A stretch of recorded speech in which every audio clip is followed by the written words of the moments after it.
فالاستاذه ليلى جت وصلت اللوكيشن.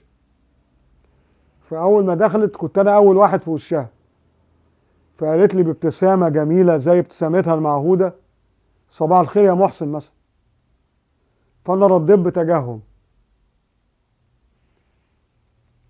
الست زعلت ويبدو انها بان عليها التأثر ان انا رديت بالتجهم ده،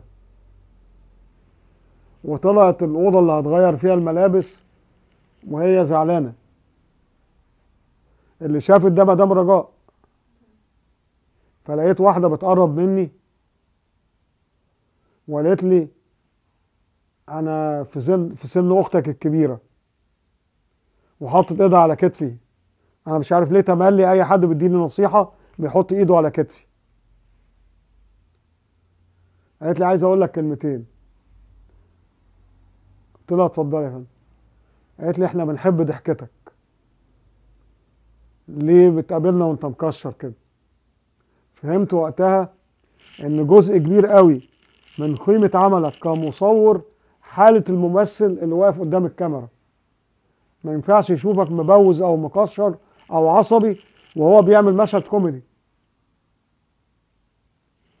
ففهمت. قالت لي: أنت زعلت ليلى.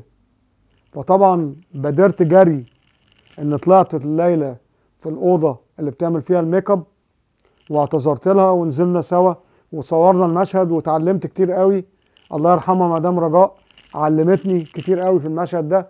بعد كده بقيت افصل